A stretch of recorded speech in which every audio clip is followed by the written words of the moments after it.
मैं हैरान हो रहा था कि इस दौर में वो कौन लोग हैं जो सुनना चाहते हैं।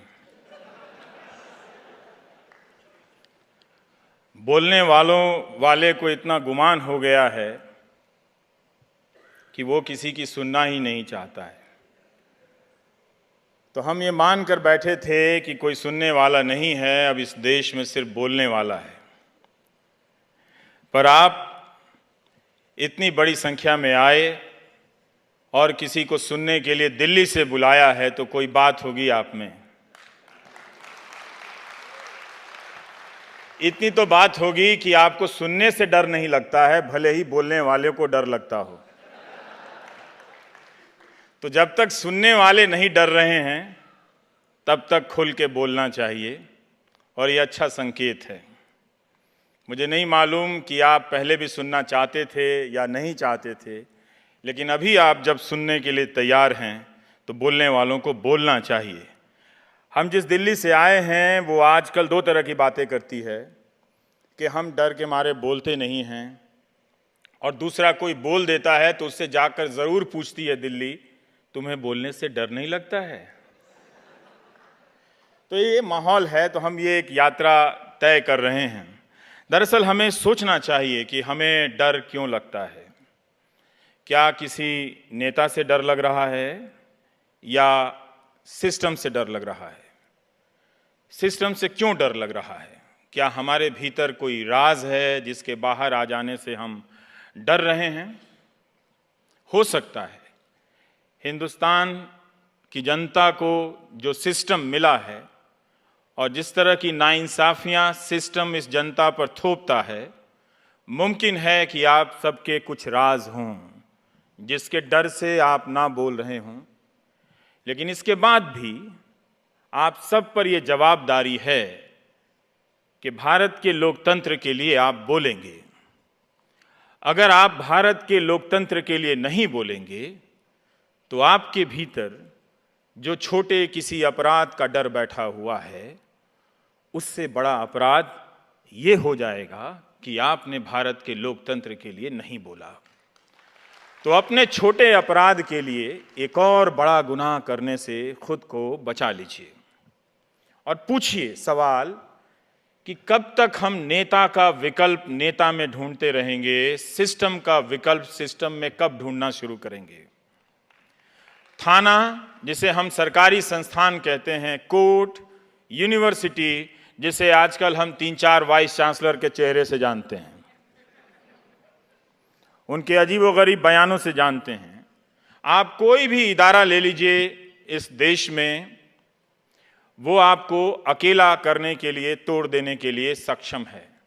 फर्जी मुकदमों में फंसा देना, वर्षों तक आपको अदालतों में टहलाना, और जीतने पर मीडिया एक दिन का जश्न बनाता है कि इंसाफ की जीत हुई है, लेकिन जो जीतता है वो दरअसल घर जाकर वर्षों तक फिर से कर्जा चुकाता है। तो बेहतर ये है कि हम नेता का विकल्प ना मांगे, हम सिस्टम का विकल्प मांगे, और एक ऐसा सिस्टम हो जो हमारे हाथ में रहे। सत्ता भले नेता के पास रहे, लेकिन सिस्टम हमारे साथ रहे, वरना हम इस डर को कभी नहीं जीत सकते हैं। सिस्टम पर कब्जा करेगा नेता, मैनिपुलेट करेगा, और वो आपको डराता रहेगा। इसके 2 उदाहरण हैं। 29 सितंबर को मुंबई हाई कोर्ट ने सीबीआई से पूछा कि सोहराबुद्दीन केस में जो फर्जी एनकाउंटर है, उसमें जो बड़े अफसर, आईपीएस अफसर बरी हुए हैं ट्रायल कोर्ट से, उनके खिलाफ आप अपील कब करेंगे?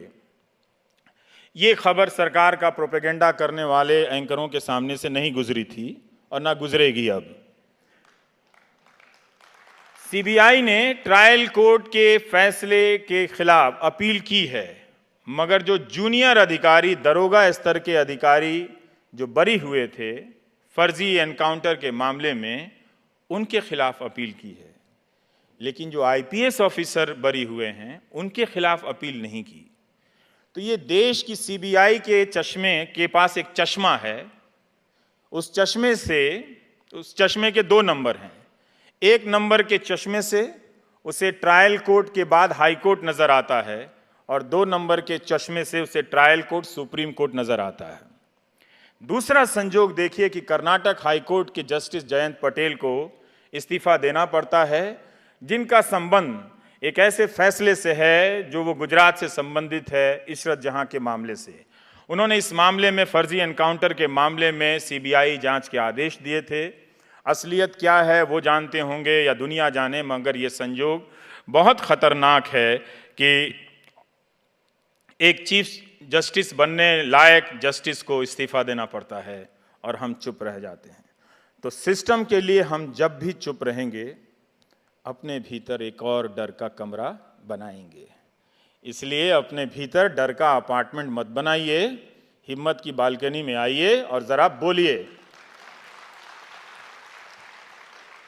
बोलना बहुत जरूरी है।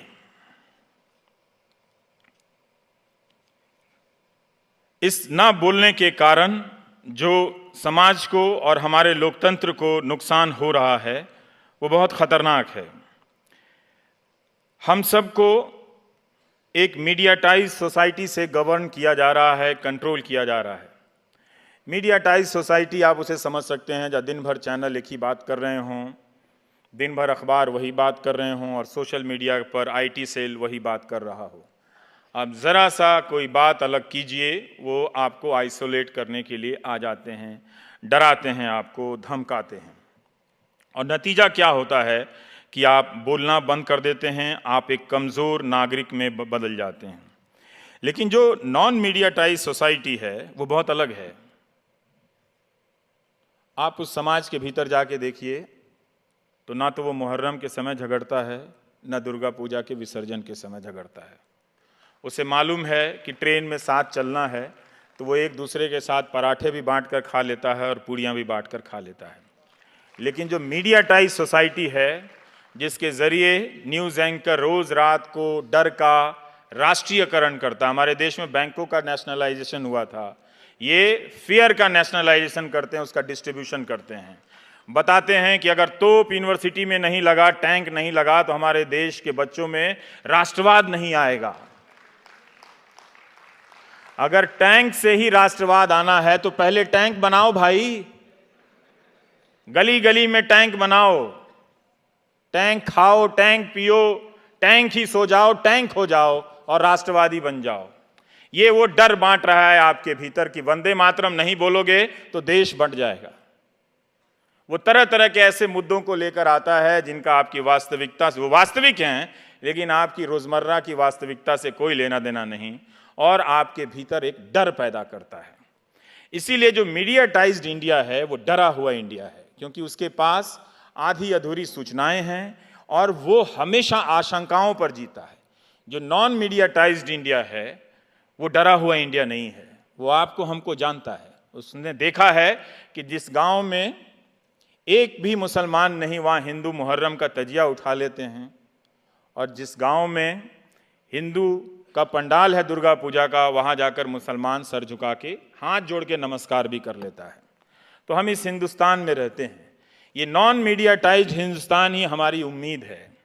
वो इस तरह से उम्मीद है कि वो रोज़ देख रहा है, वो रोज़ कुचला जा रहा है कि आपने जो दावे किए हैं वो उनकी ज़िंदगी में कितना फ़र्क ला रहा है।